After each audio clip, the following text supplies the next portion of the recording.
Welcome to the Iron John Podcast, a program of the Minnesota Men's Conference, where we explore the depths of men's work, myth, poetry, and the soul-driven questions that shape our lives. I'm Tyler Schueffner, a professional counselor and a participant of the Minnesota Men's Conference. It's my great honor and privilege to be in conversation with Francis Weller, a psychotherapist, author, and respected elder in the work of grief and the journey of the soul. For more than 4 decades, Francis has been guiding individuals, groups, and communities through the landscape of grief, initiation, and belonging. His writings, including The Wild Edge of Sorrow and The Threshold Between Loss and Revelation, have touched countless lives, offering pathways towards healing and reconnection in an increasingly fragmented and wounded world. In this conversation, we'll explore the themes that have been central to Francis's work while examining the pathways that led to his unique journey. Francis will be one of the distinguished teachers at this fall's men's conference, Men Who Stand Atop the Old Mound of Miracles, which is taking place October 7th through the 12th at Camp Miller in Minnesota. We hope you'll join us. And now, my conversation with Francis Weller.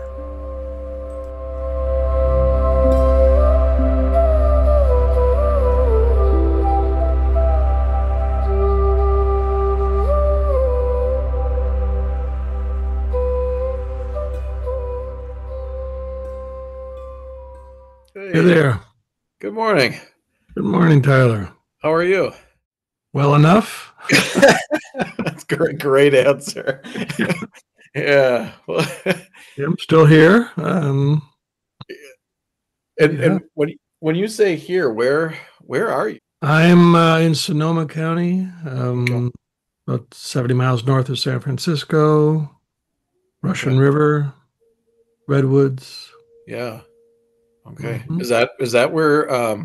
Sorry to kind of go this route right off the bat, but is that where you've landed, or is that where you're from?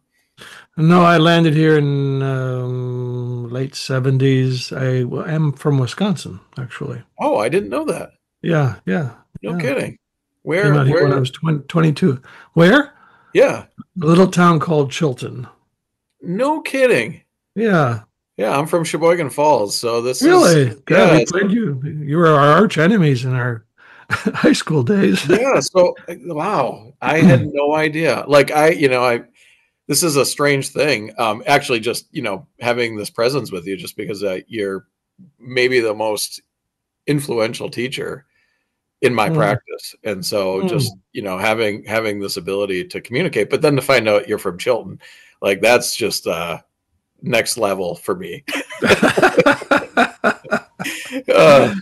Yeah, that actually takes away a lot of my anxiety that I was having, because it's like, well, you're just one of those guys from Eastern Wisconsin. I'm a Midwesterner, and all my uncles were farmers, and well, we have probably lots of very parallel dynamics that I would imagine. Yeah, I was just back home in March to be with my brother as he died. So yeah. So he was the first in the line. I'm the youngest of 8. So there's a... Oh, wow. Okay. And the progression is clearly happening as they age and become, less capable of sustaining their bodies. It's wow. kind of hard to watch, but it's been on my mind a lot, actually. It's just as we all, transcend this life and move into these directions of, like, first it's our parents and all of their, that generation. And moving into the siblings and experiences, and even someone such as yourself with this wealth of knowledge around grief, you're still navigating that world. And yeah, absolutely. There's no escape the direct encounter with it when it comes. And now it's everywhere. And so from that, if you would mind just sharing a little bit about who you are, your background, and maybe how you got connected to the work, and in particular the men's conference. Well, let's see. That's a big question. I'm still trying to figure that out, Tyler, who I am. What's been claiming me my whole life has been this territory of soul. And the work of descent. Mm-hmm. My earliest work was around shame. Um, I was claimed by that. I remember hearing Robert Bly talk about that in 1985 or something like that, a long time ago. Yeah. And as he was speaking, I could feel the truth of it in my bones, how much shame had been kind of the dominant presence in my life, and how I related to myself with so much contempt and judgment and hatred. And Mm. so my whole life has been shadowed by the underworld. My dad had a massive stroke when I was 16, Mm. never spoke again, and died some years later. And just kind of this pull to the depths has been there my whole life. Mm. And then coming into contact with Mead and Bly and Hillman and Malidoma, Some, Mm. and the introduction of the archetypal dimension and the ritual dimension um, really took hold in me. And it feels like what I've been called to do in this lifetime is to reanimate the original matrix of what healing looked like. Mm. It was never a private matter. It Mm-hmm. was always a communal process. And and another thread that's in there, Tyler, is how do we ripen as human beings? Because we seem to be dominated by this perpetual adolescence that is damaging so much of the structures of life. I Mm-hmm. mean, I call it the sibling society, but what I see is in the absence of traditional or practical initiatory practices, we remain perpetually caught in this adolescent tidal surge of Mm-hmm. personal rights, entitlements, but we forgot about responsibilities and entanglements. Yeah. What are we responsible for, and what are we entangled with? The wider network of microbes and mycelia and Mm-hmm. redwoods and laurel, and Mm-hmm. that's what we're actually entangled with. Mm-hmm. But man, I can just keep going here. Yeah. One more little piece of that is that in the absence of not only initiation, but what we could call living culture, Mm-hmm. whose primary objective it is to create functional, robust adult human beings to keep society living. Yeah. In the absence of living culture, we've created a collective of very insecure human beings Mm-hmm. whose primary attention is towards the self. How Mm-hmm. am I doing? Am I liked? Am I lovable? Am I good enough? And Mm-hmm. we spend our entire lifetime anxiously trying to shape a self that Mm-hmm. will be approvable to the world. Mm-hmm. Consequently, our attention, our libido, our life force has been withdrawn from the world. Uh-huh. So, and we are seeing the consequences of that withdrawal. Yeah. Our affection, our concern, our care. Yeah. Um, that requires an adult presence to take care of that material. Yeah. That's, I think, where I'm recognizing it is even the ability just towards self-compassion that, I think is just so challenging in this culture, is to have grace and empathy for self. And if you can't start there, how do you broaden that to other? And how do you broaden that to the ecosystem and the world around us if we can't reconcile these wounds internally? And you had talked about shame and how that was kind of the Mm-hmm. thing that brought you into it. And I think that really resonates with me, because that, I think, is what brought me probably into this work myself, was this way of being taught to be in relationship with myself was really rooted in shame. Yeah. Yeah. Mm. Mm.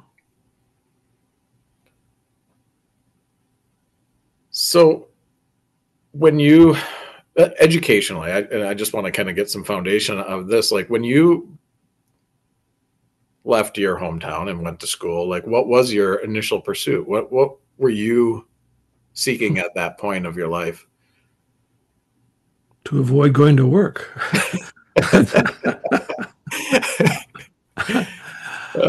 My undergraduate studies were in Green Bay, and I mean, after I graduated, I had a degree in psychology and a degree in education, and the opportunity to teach psychology in high school wasn't that attractive, and the financial compensation for that was pretty atrocious. So I talked to one of my teachers there who I loved, David Liddick at the time, and Mm.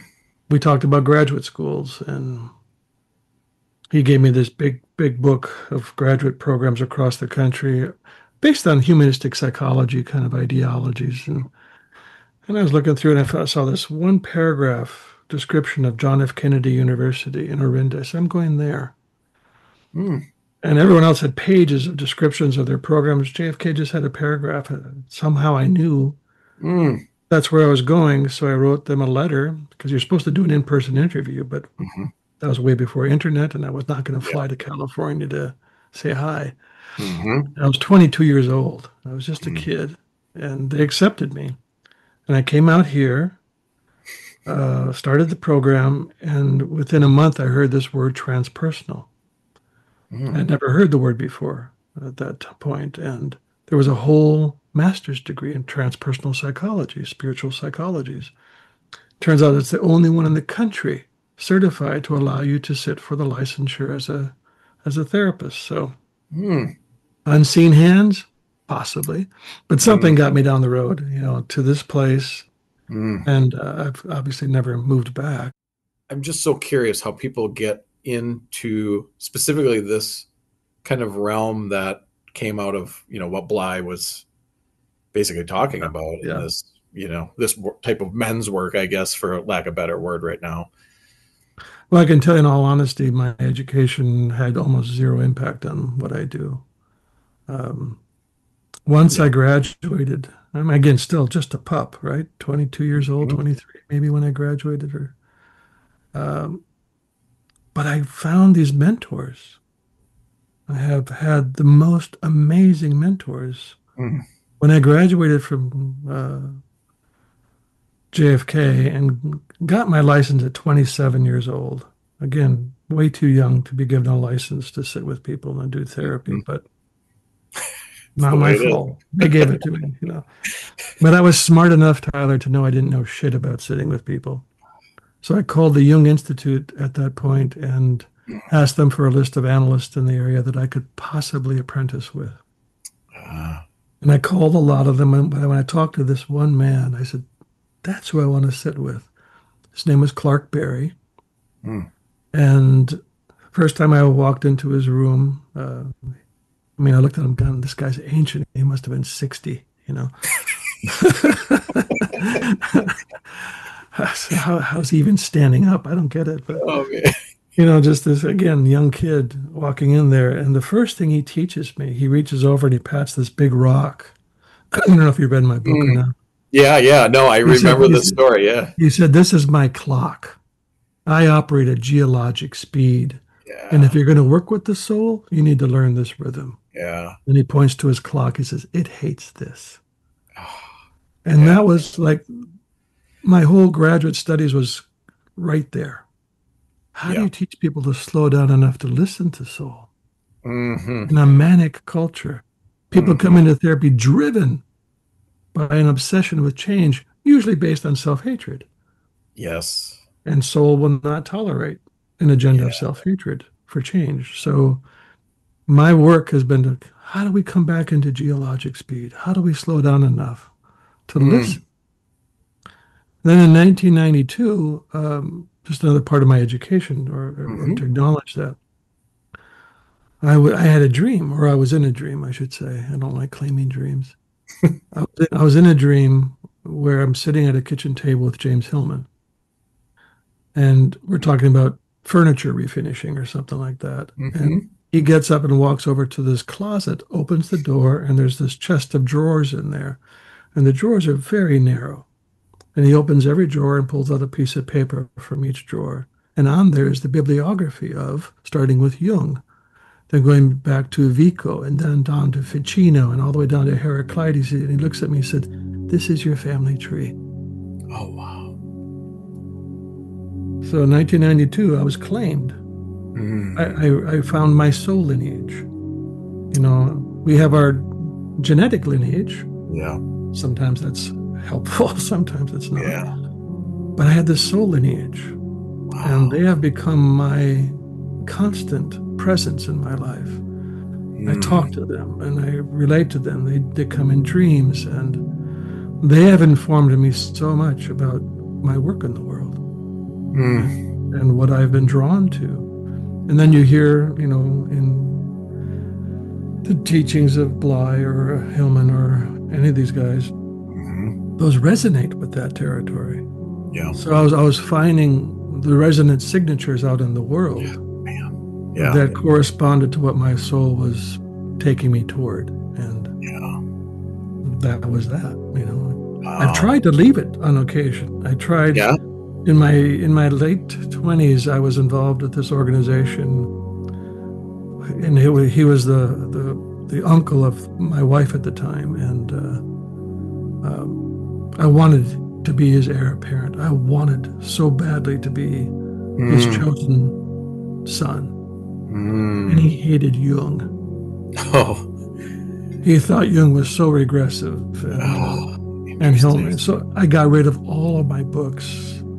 I got rid of everything associated with that tradition and followed him. And of course, that turned to ash. I mean, it was not authentic to me. It was a wounded boy trying to get praise and approval from the father figure.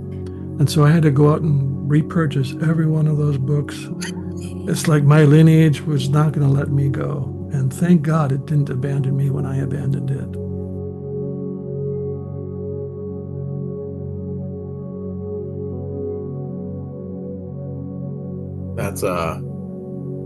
That's really powerful. I mean, I as you were saying, speaking to that, I was thinking about our conversation with Anderson Cooper, and in that, I think you spoke to that part of yourself, which was always seeking that approval, right? These stages of life we all go through, and I'm just encountering that so much with the men I'm working with, or just anybody I'm working with, is not maybe trusting their lineage of where they're coming from and trying to like grasp something to find meaning, but it goes back to that pace though too, of like slowing down enough to actually know how it feels in our body. Does this feel right? And trusting that. Yeah. And it also goes back to just how incredibly isolated men have been trained to be. I mean, to trust no one, to confide in no one, to protect your image above all else. And the loneliness I'm sure you encounter with men is a staggering thing. It's profound. I mean, thank goodness for Minnesota Men's Conference and the men's movement in large. That it's begun to have us question some of the conditionings that we go through that teach us from birth that we are on our own. And that's, to have, what was the first commandment of the men's 10 commandments? Have no other egos before thee. I think that was the first commandment, Interesting. And we're not taught relationality. We're not taught intimacy. We're not taught vulnerability. We're not taught about being able to come into contact with others through the sensitive territories of our own wounds. Much less, the delight and pleasure of being with other men in singing and play and laughter and music and ritual and. It's a really sweet space when you break through those thresholds, right? I mean, it just opens you up to. I mean, I can just from my own experience, and I grew up. I mean, well, you know the environment, the lay of the land of Eastern Wisconsin. It's just a very stoic kind of pragmatic experience, and the resistance I felt my first time showing up in those spaces, in particular the Minnesota Men's Conference, was, I'll be honest, it overwhelmed my system in a way that I didn't know what to do with. but yet there was obviously a deep desire for it that I didn't understand. Yeah, Jung had this phrase once. He said that the core of our troubles lies in the abandonment, basically, of our instincts, what he called the age-old, unforgotten wisdom at the core of the psyche. So when you walked into that space, it may have felt strange, but at the same time, familiar. Yes. Right? So what is that part of us, right? The archaic psyche, the original cells of soul, remember that frequency. They remember that cadence. They remember that feeling of being with others in that kind of space. That's what I'm relying upon right now. Yeah. Is that memory is in there. When I first began leading grief rituals around the late 90s, early 2000s, it was really hard to get anybody to come. No interest in spending a weekend crying. Why would I do that? It's terrifying. And now you can't go on any social media without seeing somebody promoting a grief gathering, and you see how much that has kind of pressed into the collective consciousness, in part because the denial is breaking finally. Around climate, around culture. I mean, we are in what I call the long dark now. And it's going to be a long dark.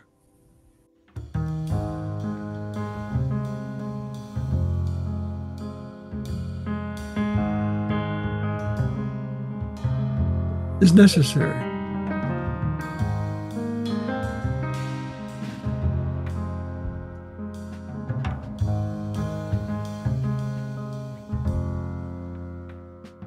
There's another theme that I was kind of curious about, because I've listened to you speak on that, and I agree. I mean, there's all these signs of it, and I'm wondering, like, when did you start to have that awareness that that's where we are, space in human? No, it's more recent. I would say maybe in the last 5 years or so. Okay. That, kind of the undeniability. We kept having the fiction, the fantasy that we were going to solve this problem, that we were going to rise above our cultural differences and come together as humanity and address climate and economics and race and, I mean, the things that are, tormenting us right now. But we didn't. The other thing that I began to understand, Hillman's idea of reading symptoms, right? That symptoms are the way the soul articulates itself in many ways. So if we look at culture and planet, it's also displaying its symptoms of depression, of anxiety, breakdown, of collapse. These are all symptoms that we typically ascribe to the individual. Right. But the patient is now the world. And I'm sure you see in your own practice 100% that the attention isn't always intrapsychic. It is what's happening around them. What's happening to the migrant communities and and to people of color, and what's happening to gays and lesbians and trans people, and what's happening to our watersheds, and that's all impinging on us. Every day. Right. And so the fiction of somehow individual salvation, individual healing, that's all collapsing right now. The long dark is really an invitation into the descent. Because we're going down right now. And in the old language of alchemy, we are in the nigredo, the blackening. And the blackening, the nigredo was called a subtle dissolver. I don't think it's very subtle. All of the structures that we relied upon or had confidence in are shattering. And I think that's, again, what happens in the darkness is an invitation to not know, an invitation to humility, an invitation to silence, to listening. I share a term from the Inuit people north of the Arctic Circle called Kartsaluni. And Kartsaluni translates quite directly as sitting quietly together in the darkness, waiting expectantly for something creative to burst forth.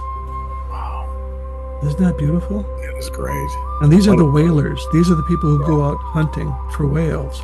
They cannot go hunting until one of the whales gifts them with a song that says, you have our permission to take one of us because your people need us to survive. But you have to sit patiently in the darkness, waiting. But I like the word expectantly, that there's something there that will speak through, that will come through. And I think collectively, that's where we are right now. We're not going to think our way through this crisis. Right. But we might imagine our way through it. Yes. We might be given the images. We might be given the songs. We might be given the rituals. Yeah. That help return us to a living relationship to this dream world. That's my hope anyhow. I mean, that's been my sense lately, is that, there's these ideas of the collective, and I think the collective nervous system is what I've been recognizing is there's a frenetic energy in the world that's just buzzing, and people feel it. And that's one of the things that I'm, in my own practice, kind of, people are speaking to that without totally knowing where that's coming from or what's happening. And it's really unsettling. And I think when we start talking about this descent process of we need to go down, because in our culture, I don't know about you, but I was always ascension based, look up for the answers, right? And finding that just didn't get to the feeling. It needed to go in this other direction, but I was taught, don't go there. That's a scary place. Well, yeah. We bifurcated this territory so completely, based on those ideologies of heaven and hell, of good and bad, right and wrong, up and down, light and dark is a particularly pernicious one. Yeah. That anything with darkness in it is bad. Yeah. And to be avoided and conquered. So that's why I'm also appreciating the idea of the long dark, is it's an invitation to remember the holiness that dwells in the darkness. Yeah. Rilke had this piece from one of his poems that Bly translated, and part of it goes, and yet, no matter how deeply I go down into myself, my God is dark, and like a webbing made of 100 roots that drink in silence.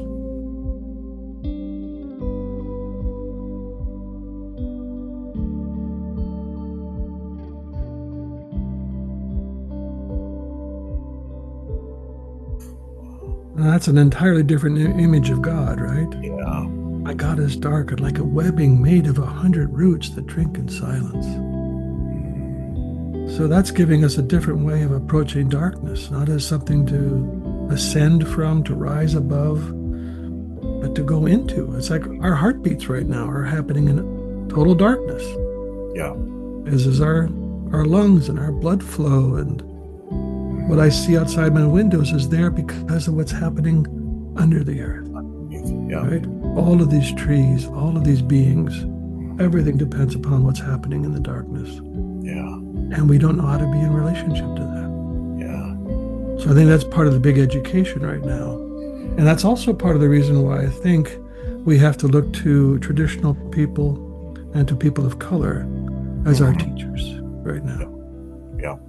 We talk about the long dark. Well, I just saw a film called Eternal Song, and it was put up by SAND, Science and Non-Duality people. I don't know if you know them. No? Wonderful organization, incredible people. Well, they made this film. They went to 13 cultures around the planet and interviewed them basically on the lasting legacy of colonialism. And it's hard to sit and watch this. But what you get is that their eternal song went underground, but never disappeared. Right. The songs, the rituals, the language, the connection to place, the ancestors, all of that somehow endured, hidden. Yeah. But is rising up now. Yeah. That did not happen for white folk. That severance was total. We forgot our eternal song. We forgot our lineages. We forgot where we come from. We don't know the rituals any longer. So we are having to kind of lean into those who have known how to survive the long dark. Native people on this continent have been in the long dark for 500 years. Yeah. You know, black Yeah. folk have known it for 400 years with slavery. And Yeah. so that, and how did they do that? How did they make it through? That's what I want to understand, because I think that's the Yeah. education we're going to need right now in order to possibly make it through the long dark. Yeah, that's it. That's interesting because I've been really thinking about that myself too. Like, what was it? What is it about that type of resilience, and to retain it, and to be part of our punitive response was to punish them Oh, for absolutely. not assimilating like we did. And what did we lose by that assimilation process? And that question, actually, my wife and I were discussing it this morning. She's also a therapist, and just talking about and this idea of like, where did we deviate from this, and is there a route back to it? Is there a path back to it for, I would say, mostly of people of European descent? Because it does feel like an amnesia that we are just really struggling to come back into relationship with. And then we've compromised it even further with, are we too heavily borrowing, or are we taking and stealing again from these other cultures, like this appropriation of ideas or thoughts, or spirituality. It's such complex kind of process. Well, it reveals the underlying emptiness of white culture. That what do we have? We have economics, right? But we don't have social value. We don't have ritual. We don't have, those things that traditionally would bring a people together. I think what happened for indigenous cultures here and for black slave was that they didn't buy into individualism as their dominant ideology. Yeah. They kept communal mind to some degree, even in the midst of hell. They were still aware of them as part of a culture, part of a tradition, part of a place. We got displaced and decultured and slapped with this idea of individualism as the top, as the most important thing. It's a wonderful teacher from British Columbia, from the Okanagan people, called Jeanette Armstrong. And Jeanette was talking about how in their culture, they're shaped like this, that communities first, family second, and the individuals last. And their word for belonging translates as our one skin.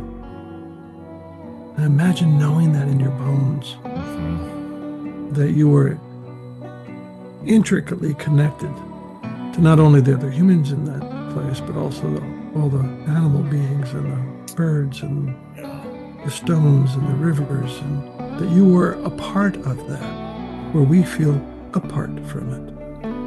We feel separated.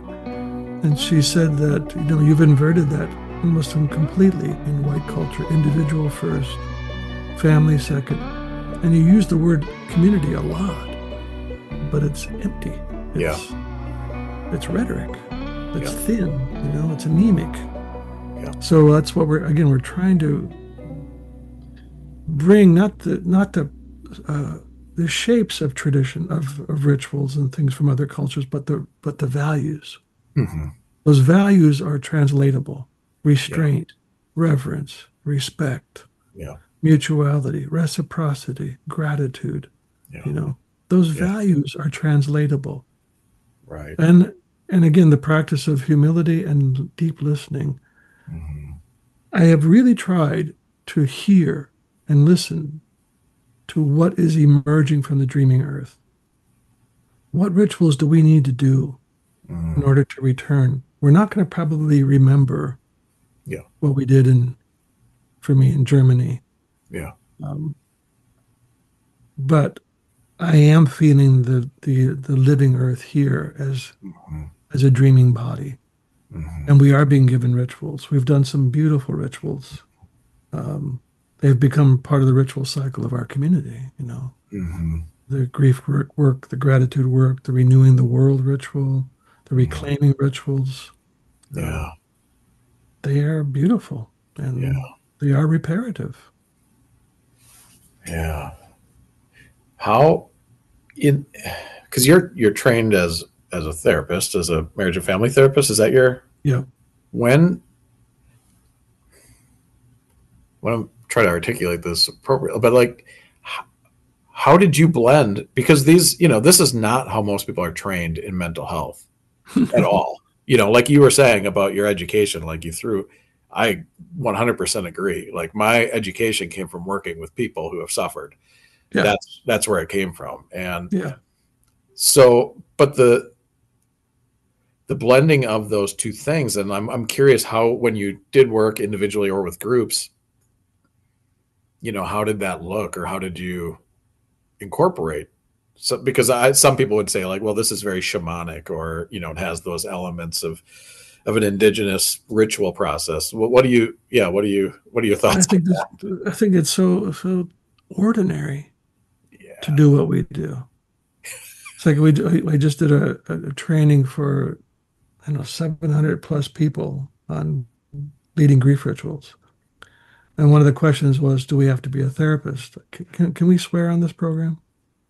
absolutely. Okay, so Yes. I said, if we're waiting for a therapist to show up to do this, we're fucking screwed. You know, Yes.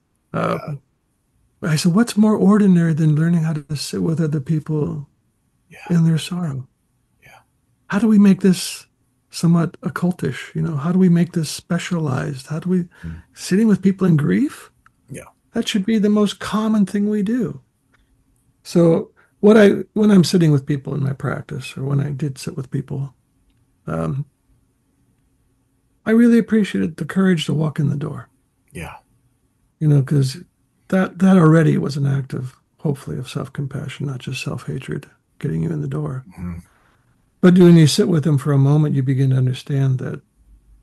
And I tell almost everybody, not everybody, many people, that this is a good place to learn how to tolerate contact Mm. with your own grief, with Mhm. your own shame, and with me.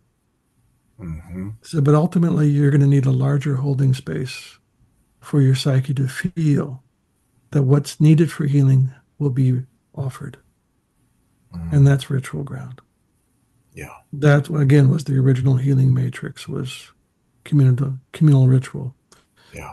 You probably know Rick Hansen, the I don't think I do. neuropsychologist. He wrote The Buddha's Brain and Resilience, and he teaches a lot out here on the role of meditation, mindfulness practices, on working with trauma and all those different difficult states. Hmm. And I've done a number of continuing education classes with him because I like Rick. He's a good teacher. Hmm. But as I'm sitting in one of his classes, I realize, well, these are all wonderful, again, individually focused practices, Yeah. and wonderful. Thank you. Bless them all. We need them. But I said to myself, but the original matrix was community. Yeah. When there was a trauma, you didn't go see a therapist. Right. The village showed up Yeah. to tend to the trauma. And I tell the story in The Wild Edge of Sorrow about this young woman I met when I was visiting Maldodoma's village in West Africa. And she had this burn scar across her face. Hmm. And I noticed her because she was probably one of the most joyful persons I've ever met. Mm. She was just brilliant. She was just so Mm. full of life. Hmm. And just out of curiosity, I asked Malodoma what had happened to her. And Hmm. he said, oh, it was terrible. Her mother, in a fit of rage, threw boiling water on her. And I said, well, what happened then? Well, the whole village got around her and said, this had nothing to do with you. Mm. You are beautiful. Mm. You are ours. You are loved. Mm. You belong. And in that moment, I understood her wound stayed superficial, Mm. skin deep, Hmm. but it didn't penetrate to her soul and become a commentary for the rest of her life of what's wrong with me. Yeah. Why did I deserve that? Was I not good enough? Was Mm. I unlovable? Was I not Yeah. what they wanted? Yeah. How many of us had traumatic moments, Yeah. but they become traumatizing because of the lack of witnessing, Yeah. the lack of containment? So Yeah. the village became the medium in that moment for her to titrate trauma into grief. Yeah. You get what I'm saying? Yeah, absolutely. It could have been traumatic, but they were able to,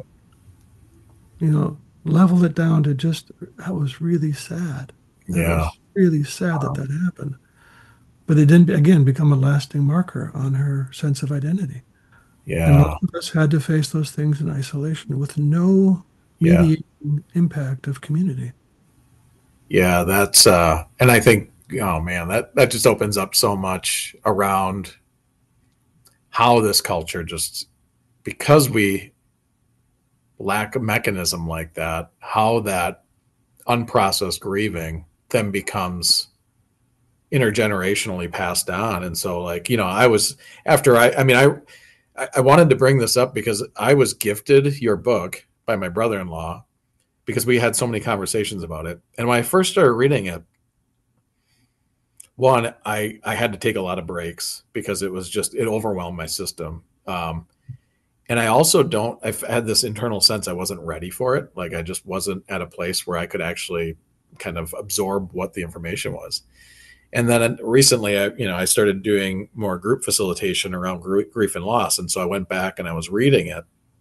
And the thing that I really noticed was the pace and the slowing down. And then in that process, bringing up like my own kind of experiences and relationships with grieving, mostly unprocessed, and never really connecting the dots of like, oh, this is a much older story. This came from my mother, my father, my grandparents, my great grandparents, and how then that informs how our culture interacts with this thing. And once you kind of uncap that, you can't put the cap back on because you start to see it everywhere. And for me, that was just, I took so much from that because it actually shaped how I approach that group, because it's working with elders who are now at this stage of life. And for many of them, they've, to your point, have been holding this as if it was theirs because the community did not express it that way. Right. And, I think coming back to why this space of these intentional gatherings that, the MMCs been doing is that was the connection that my soul felt when I got into that, even though I was terrified.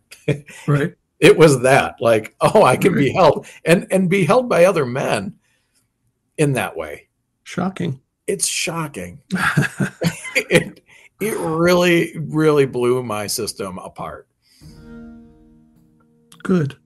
Because it's against, and as I think about that, one of the conversations we as a community of men have been having is recognizing the symptoms and the signs in this younger generation of men. And how do we cultivate or make ourselves available when there's so much resistance and distrust? Thoughts on that? Well, I think the most important thing as we age, well, at any time, but as we age in particular, is to take up this apprenticeship with sorrow. To learn how to walk with this as a consistent companion. There's not a day that goes by that we don't touch sorrow in some way. Whether that's seeing, roadkill on the road as we drive around towns, or hear about whatever atrocities happening in Gaza, or there's no shortage that's going to touch us in the heart. But if we're forced to face that alone, the heart will shut down. And consequently, we can't face the young ones. We're not able to digest our own grief, our own fear, our own uncertainties, So the apprenticeship is really an invitation to cultivate a relationship with sorrow, to come into right relationship with sorrow, to migrate sorrow's energies from typically kind of a childish state into an adult state. So, I talk about the apprenticeship. I like that metaphor because in the old days, I guess there's still apprenticeships, but you would apprenticeship for a long time, years of study, of watching, watching the master, watching the person whose skills you admired, whether it's painting or weaving or stonework or whatever it is, carpentry. You learn by watching and participating. It's a long process. At the end of that, yeah, you might be called a master craftsperson. Mm-hmm. In the language of soul, it isn't mastery, it's elderhood.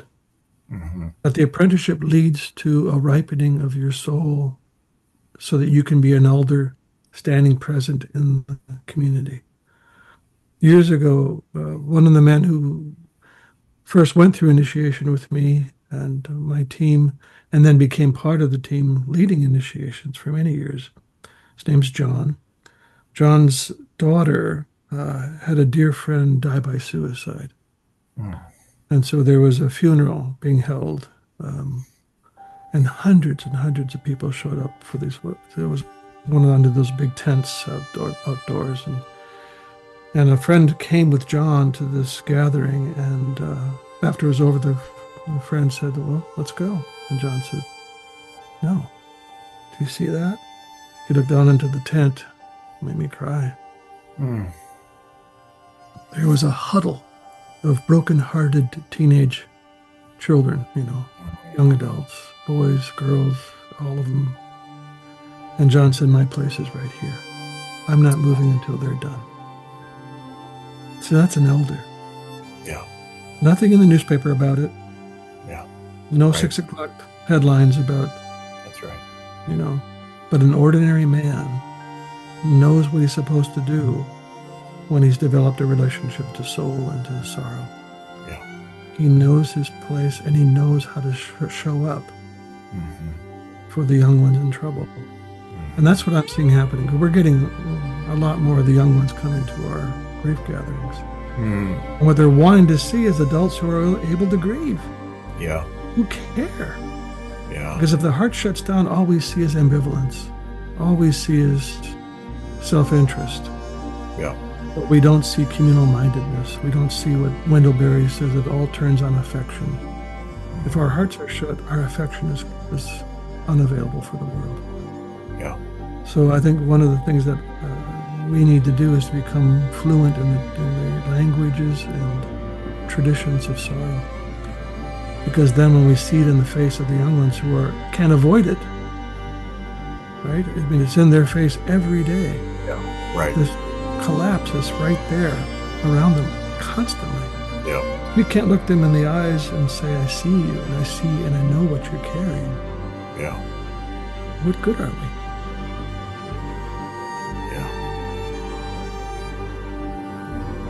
Yeah. So yeah, I have some feelings about that.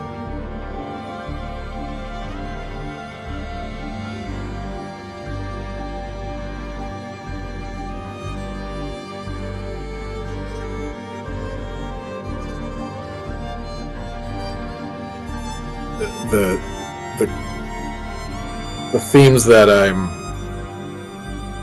coming up against is rooted in that, and my background is working with youth and showing up and trying to hold that space, and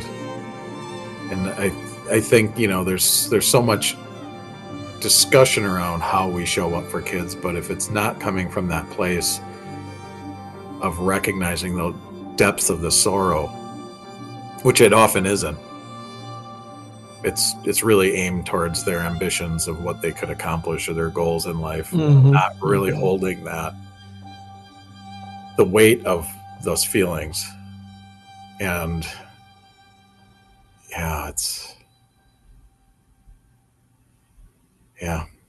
I don't have any good answers. I appreciate your insight on that, because it's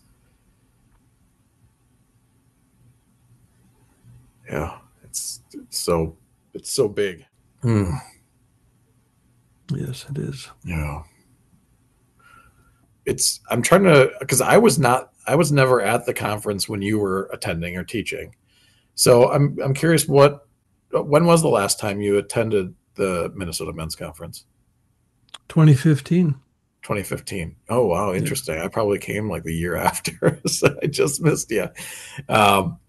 And what was the bridge that got you there? What was it, the connection? It was serendipity. I mean, David Abram was scheduled to teach and came down with Lyme disease No kidding. and couldn't attend the conference. And Doug Von Koss, who's Okay.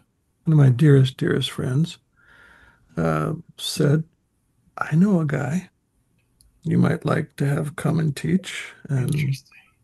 so they relented, consented, and I came out, and that was 2013. Okay. So for 3 years in a row, I came out, Okay. and then things were really taking off in terms of Wild Edge of Sorrow just came out in 2015, and I see. the Sun magazine came out with a extensive interview with me, and Okay. so suddenly I had the Yeah. need and the demand was Yeah. exceeding my capacities, and so I had to step out of the conference for a while. But now I'm Wow. cutting back. I'm Walton called me up and said he'd love for me Mhm. to come back, and Yeah. I said that would be a wonderful, That's wonderful so great. reunion. Yeah. That's so great. And I joined the board about a year and a half ago, I guess. And when we were thinking about these conferences, you were at, like, I actually kind of was like, I'm afraid to even ask, like, is Francis even a possibility? Because you are really my draw to a lot of this work. Um, Mm, and so, sometimes when we're in this field for too long, or just the way our culture is, sometimes we're not always present with the impact. And I just want to say, uh, your work has shaped me as a human mm, in thank you. absolutely profound ways. Not only as a citizen, but as a father, as a son, as a brother, um, and a member of a community. Just yeah, I can't wait to actually meet you in person so I can express that, because it's Mm. life changing, and you had a lot to do with that. Wow, that's very touching. Thank you, Tyler. Yeah, yeah. I mean, we don't have to rely upon perfection to bring medicine to the world, you know. No, I think that's So, often the biggest barrier, right? Is making that the condition that we're expecting, and having mhm. grace for it. Well, it's been a total honor to share this time with you, and Been a great pleasure. I loved your yeah, questions. I love the dialogue.